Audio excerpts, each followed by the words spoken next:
Okay, let's start without wasting time. कल है bank Nifty की एक्सपायरी, परसों है छुट्टी। क्या ट्रेंडिंग होगा या नहीं होगा ये देखने वाली बात है। और किधर की साइड खुलेगी वो भी देखेंगे, डेटा पॉइंट्स क्या कह रहे हैं वो भी देखेंगे, सब चीज़ अपन लोग देखने वाले हैं। ठीक है, स्टार्ट करते हैं। कल हम लोगों ने क्या देखा था कि मार्केट में ऊपर पे सेल करना, नीचे पे बाय करना, दोनों चीज़ें थी। यहाँ पे आपको बताया था कि 500 के आसपास कोई नेगेटिव एक्शन, हमने सेल साइड के ही ट्रेड लिए, सेल साइड में ही टारगेट हिट कराए थे। यहाँ पे नेगेटिव एक्शन मिले कहाँ पे, 500 के आसपास, तो अपने को सेल करना है। एक बार यहाँ मिला, एक बार आपको यहाँ मिला, एक बार आपको यहाँ मिला, राइट। उसके बाद ऑब्वियसली जब बहुत बार सपोर्ट रेजिस्टेंस पे हिट कर जाती है तब सेल करने का कोई सेंस नहीं होता उसके बाद दोबारा, राइट। उसके बाद इवेंचुअल टारगेट आपका कहाँ तक का था, याद करो, बताया था मैंने आपको 600 तक के स्टॉप लॉस पे सेल करना, अगर करना है तो उसके बाद नहीं रखना, बिकॉज ये आपके ऊपर इसके ब्रेकआउट आ जाएगा अगर इसके ऊपर क्रॉस करती है। बट ये एरिया क्रॉस नहीं किया और मार्केट में वापस से नीचे आ गई। यानी कि अभी मैं आपको एक बढ़िया चीज बताऊंगा, बहुत बढ़िया। अभी बैंक निफ्टी आपको देख के समझ में आ जाएगा कल की एक्सपायरी के लिए, ठीक है। सबसे पहले अगर आप देखोगे तो ब्रेकआउट प्लान करना है तो कहाँ पे करना है, इस एरिया के ऊपर चार्ट पे। और ब्रेक डाउन प्लान करना है तो कहाँ करना है, इस एरिया पे चार्ट पे। बताता हूँ क्यों। सिंपल एक है, अगर ये कैंडल आप देखोगे ध्यान से तो इस कैंडल में बाइंग आई है, मतलब किसी ने यहाँ पे बास्केट सेल किया, राइट। बास्केट सेल करने के बाद वापस ही मार्केट ऊपर आ गई। इसका मतलब क्या है कि इस एरिया में बायर्स फ्रेश हैं जो बिड ऑर्डर्स लगा के अपने बैठे हुए थे और वहां पे उन्होंने अपने ट्रेड ले लिया। तो मतलब क्या है कि इस एरिया के नीचे ही मार्केट में ब्रेकडाउन के बारे में सोचेंगे कि ट्रेंडिंग एक्सपायरी जिसको बोलते हैं ना, कि इसके नीचे ही जाएगी तभी ट्रेंडिंग एक्सपायरी होगी। 200-300 का लेवल आ रहा है, वरना नहीं होगा। एक चीज। सेकेंड चीज क्या है, अगर इसके ऊपर निकलता है तो आपका ब्रेकआउट है। मेरे लिए बेस्ट ट्रेड क्या होगा, मेरे लिए बेस्ट ट्रेड ये होगा कि अगर मार्केट किसी कारणवश इस एरिया में पॉजिटिव एक्शन दिखा देती है तब मैं अपने को बाय करूं। ब्रेकआउट में अभी थोड़ा सा अवॉइड कर रहा हूं। उसका रीजन क्या है, वन डे पे आप देखोगे तो मार्केट अभी कंसोलिडेशन में है। आज बैंक निफ्टी में ट्रेड करना अभी थोड़ा सा अवॉइड मैं इसलिए भी कर रहा हूं क्योंकि रीजन क्या है, एक रेंज में है। जब भी मार्केट एक रेंज में फंसी होती है तो दोनों साइड वॉलेटिलिटी दिखाती है। यहाँ देखोगे तो आप, इसमें क्या है, ऊपर भी रेंज है और नीचे भी अपना पूरा रेंज में। और फिर निफ्टी की भी एक्सपायरी, उसके भी डिस्कस करेंगे, वो भी सेम फिर निफ्टी का भी यही हाल है जो बैंक निफ्टी का है, ठीक है। आज हम लोग स्टॉक्स को भी डिस्कस करेंगे कुछ, तो लास्ट में वो भी देख लेना, ठीक है। करते हैं, आगे बढ़ते हैं। और ये ही आ रहा है आपका 52,200 चार्ट पे एक्सपायरी आ रही है और ऊपर आपका 800 ऊपर चार्ट पे एक्सपायरी आ रही है। तो ये 600 पॉइंट की एक्सपायरी की रेंज बैंक निफ्टी की ऊपर नीचे की दिख रही है। ऊपर पे सेल, नीचे पे बाय, यही ट्रेड को मैं प्रेफर करने वाला हूँ कल के लिए भी। फिर निफ्टी देखते हैं। हाँ, क्लोजिंग अगर 53,000 के ऊपर क्लोजिंग देती है या फिर 52,000 के नीचे क्लोजिंग देती है तब मैं बोथ साइड अपॉर्चुनिटी को नहीं ढूंढूंगा, रादर एक ही डायरेक्शन में बाय ऑन डिप्स पे आ जाऊंगा या सेल ऑन राइज पे आ जाऊंगा उस केस में, ठीक है। कौन से वो दो लेवल है, 52,000 और ऊपर 53,000 के ऊपर क्लोजिंग, ऊपर नीचे, ठीक है। फिर निफ्टी की कल एक्सपायरी है। फिर निफ्टी का ट्रेड देख लो, यहाँ से यहाँ तक आपका पूरा रेंज में है। अभी मैं इस पे आपको प्राइस एक्शन सिखाऊंगा कि बताऊंगा कि तीनों केसेस में अगर होता क्या है तो क्या करना है। अदरवाइज गैप अप खोलेगी तो उसी हिसाब से आप बैंक निफ्टी पे भी लगा लेना। ये मैं बैंक निफ्टी बता देता हूँ आपको ताकि आप इस पे लगा लोगे। फिर बैंक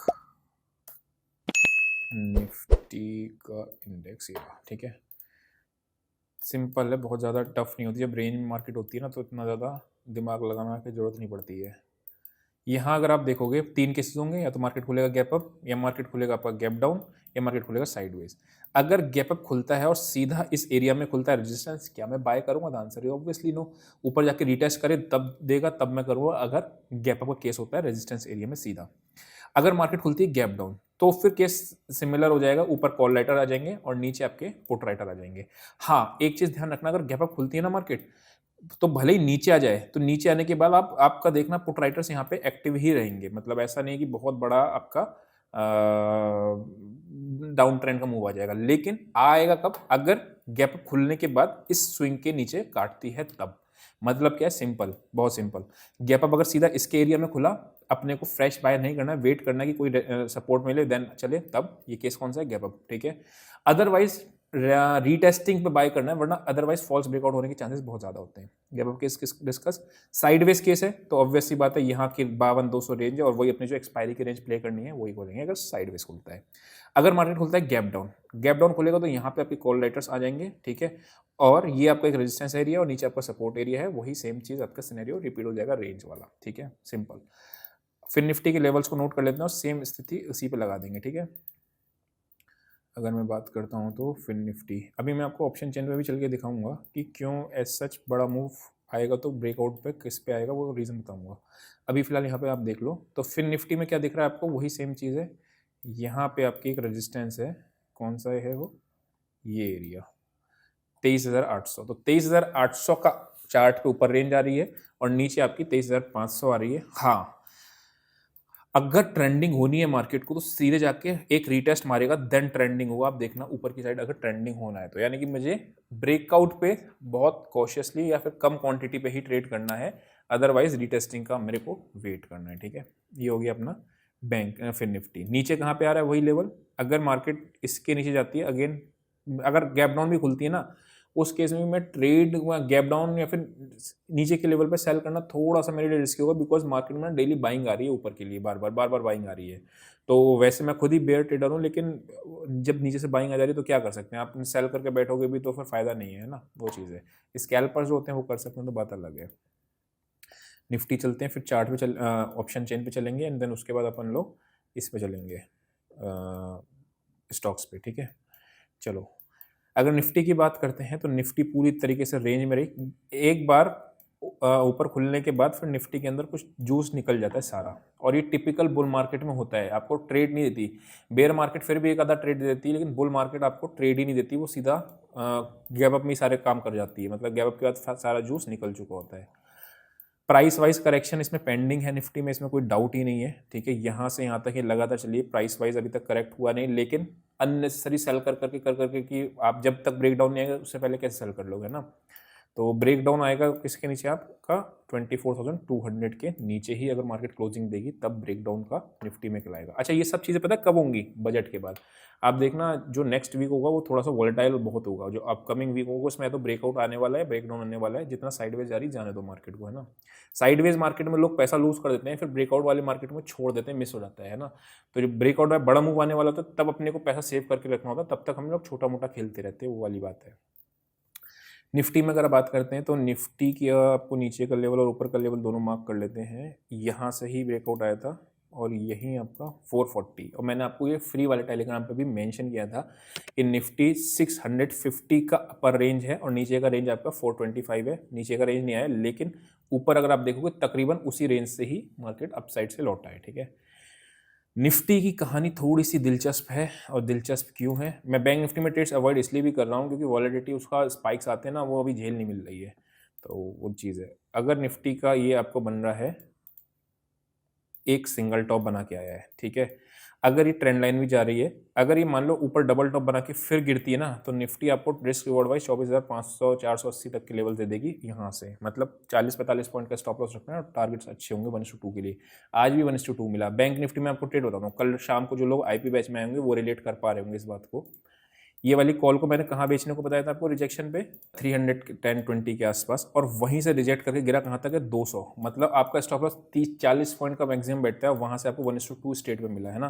तो जो लोग कल शाम को आए थे उनको पता होगा ये चीज़। ठीक है, अच्छा एक चीज़ और है, जितने भी लोग कॉन्टेस्ट में आ गए हैं उनको मैंने फ्री ऑफ कॉस्ट, मतलब कोई चार्जेस नहीं है, आप 3 दिन का एक 4 दिन का एक बैच रख लिया है, जिनको उसमें ऑप्शन ट्रेडिंग सिखानी है। बेसिकली ऑप्शंस में क्या होता है, कुछ चीज़ें होती है जो ध्यान में रखनी होती हैं, तो वो चीज़ आप लोग व्हाट्सएप पे मैसेज कर ही देना कि जो जो लोग हैं, मतलब जब इन्फॉर्म तो हो ही जाएगा आपको कॉन्टेस्ट के बारे में, आप व्हाट्सएप पे मैसेज कर देना हाई कॉन्टेस्ट करके, और वो ज़रूर से अटेंड करना। क्यों अटेंड करना, बिकॉज हो सकता है आप ट्रेडिंग कर रहे हो बट आपको टूल्स प्रॉपर पता ही ना हो, कि अब जैसे मार्केट साइडवेज टू बुलिश है तो इसमें मैं कौन सा टूल यूज़ करूँ, अगर साइडवेज टू बेरिश है इसमें मैं कौन सा टूल यूज़ करूँ, बिकॉज आपको एक लंबा ट्रेडिंग का स्पेन करना है, तो आपको हर तरीके की मार्केट को ट्रेड करना आना चाहिए, राइट। तो वो चीज़ को ध्यान में रखना।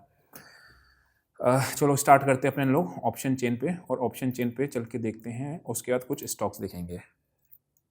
ठीक है, निफ्टी बैंक निफ्टी साइडवेज की तरफ ही था। ठीक है, साइडवेज टू बुलिश जिसको हम बोलते हैं, साइडवेज टू बुलिश है ना। ऑप्शन राइटिंग लेवल्स, ये आ गया आपके ऑप्शन चेन। ठीक है, ऑप्शन चेन पे हम लोग क्या देखना है कि निफ्टी में पुट राइटर्स अच्छे से आए हैं, ऊपर कॉल राइटर्स भी खास नहीं बैठे हैं। ठीक है, और यहाँ पे अगर आप देखोगे तो ओके, शॉर्ट हुए 52,500 पे, और 52 ये सारे कॉल राइटर्स भागे हैं। ओके, मतलब भागे हैं इसका मतलब मार्केट ने रन अप दिखाया होगा, है ना। 52,800 पे ही सबसे ज़्यादा बैठे हुए हैं, और वहीं का ही हमने चार्ट पे भी रेंज आ रही है, नहीं ठीक है।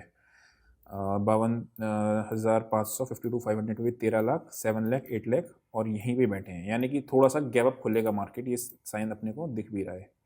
थोड़ा बहुत स्लाइड सा, है ना? अच्छा, बहुत से लोग कन्फ्यूज़ हो जाते हैं कि थंबनेल पे मैंने कुछ दे रखा है और इसमें कुछ दे रखा है अंदर एनालिसिस। ऐसा नहीं होता है। अगर मुझे केवल थंबनेल की ही आप पूरी वीडियो खोल के नहीं देखोगे, राइट? और यहीं पे आप इस पे थंबनेल से जज कर लोगे, तो आप खुद प्रैक्टिकली सोचो, मैं इतनी बड़ी वीडियो क्यों बनाऊँगा? मैं एक आर्टिकल्स, ब्लॉग्स लिखना चालू कर दूँगा उस केस में, राइट? तो वो चीज़ है ना? तो यहाँ पे अगर आप बात करते हैं तो, और निफ्टी में अगर आप देखोगे तो 16 लाख यहाँ पे है, 26 लैक्स है, यानी कॉल पुट राइटर्स ऑब्वियसली एक दिन की बीच में छुट्टी है ना, इसलिए ज़्यादा मजे में आ गए राइटर्स।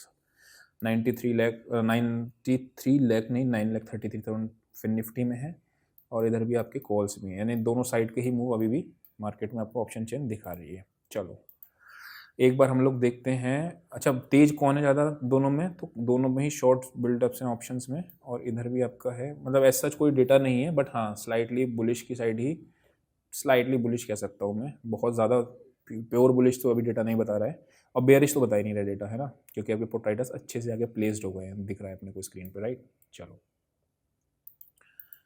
इसको मैं करता हूँ, आगे बढ़ता हूँ, और आगे बढ़ने के साथ कुछ स्टॉक्स देख लेते हैं, और स्टॉक्स में पहले नंबर पे आता है अपना ONGC। अच्छा, ये मैंने अपने एडवाइजरी सर्विसेज में भी दे रखे हैं ना, तो आप ये ध्यान रखना कि डिस्क्लेमर है ये चीज़, है ना, तो ऐसा नहीं है कि मैंने बताया नहीं है, बता रखा है ऑलरेडी, ठीक।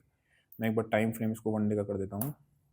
अब देखो, ये मल्टी, बल्कि 1 मंथ पे करते हैं अपन, ठीक है, ये मल्टी ईयर्स का ब्रेकआउट है ये, राइट। मल्टी ईयर्स का यहाँ पे अगर आप देखोगे तो आज क्लोजिंग भी उसने दे दी है उसके ऊपर मल्टी ईयर्स, तो ये ONGC स्विंग ट्रेड का भी ट्रेड अच्छा बन जाता है, और वैसे भी अपने थोड़ा सा बुलिश सिनेरियो दिख जाता है। कल इंट्राडे में परफॉर्म करेगा नहीं करेगा, वो एक लेवल होता है, हमेशा फिबोनाची ड्रॉ कर लिया करो, और फिबोनाची पे जब रिट्रेस किया करे तब अपने बाय साइड में जाना है, जब भी बुलिश स्टॉक पे आपको करना है। सेम चीज़ ट्रेंड के साथ अगर आपको चलना है ना, तो पुल बैक्स जब भी आएंगे उस पर आपको बाय करना है, अगर अप ट्रेंड है। अगर डाउन ट्रेंड है तो पुल बैक्स पे आपको सेल करना है, लेकिन पुल बैक्स कहाँ से निकालोगे? फिबोनाची से, राइट। तो वो चीज़ मैंने आपको पूरी तरीके से सिखा भी रखी है। नेक्स्ट स्टॉक अगर मैं बात करता हूँ तो आज के दिन अगर आपने देखा था तो क्या चला आज? आज अगर आप देखोगे तो PSU बैंक्स थे, राइट। सारे PSUs ने एक तरफा तेजी करी। अब यहाँ पे अगर आप कैनरा बैंक देखोगे तो ये एक डाउन ट्रेंड का चैनल बना हुआ था, ठीक है। तो जो लोग रिवर्सल प्ले करना चाहते हैं उनके लिए ये कैटेगरी में अच्छा स्टॉक बन गया है, दिख रहा है आपको, राइट। तो ये आपका चैनल से ब्रेकआउट दिया है। अगर ये यहाँ से एग्जैक्टली लेवल कहाँ मार्क है कहाँ नहीं, मैं आपको टेलीग्राम पे मेंशन कर ही दूंगा, ठीक है। फ्री वाला जो टेलीग्राम है ना, उसमें एक चीज़ ध्यान रखना, ब्लू टिक का जरूर से ध्यान रखना कि ब्लू टिक लगा है या नहीं लगा है, वरना बहुत लोग गलत जगह पे ज्वाइन कर लेते हैं और फिर उसके चक्कर में फिर वहाँ से दिक्कत हो जाती है। तो कैनरा बैंक अपने को एक स्टॉक दिख रहा है, और नेक्स्ट स्टॉक जो आ रहा है अपना अपोलो हॉस्पिटल। और अपोलो हॉस्पिटल में आपको क्या दिख रहा है? अगर ध्यान से देखोगे तो ऊपर के लेवल पे कंसोलिडेट किया, ब्रेकआउट दिया, इसके बाद अगर ये कंटिन्यूशन में चलेगा तो फिर अच्छा एक ट्रेड और दे सकता है, ठीक है। एग्जैक्टली लेवल्स मैं आपको टेलीग्राम पे मेंशन ही कर दूंगा। एक चीज़ और बताना, क्या मैं टेली स्टॉक्स को डेली एनालिसिस में ऐड करूं या नहीं करूं, या जैसे निफ्टी बैंक निफ्टी का था पहले से वैसा ही, ठीक है। जितने लोगों ने भी एंड तक वीडियो देखी होगी वो इसका ही आंसर कर पाएंगे, अदरवाइज नहीं कर पाएंगे। अभी के लिए इतना ही। See you next session, till then bye bye.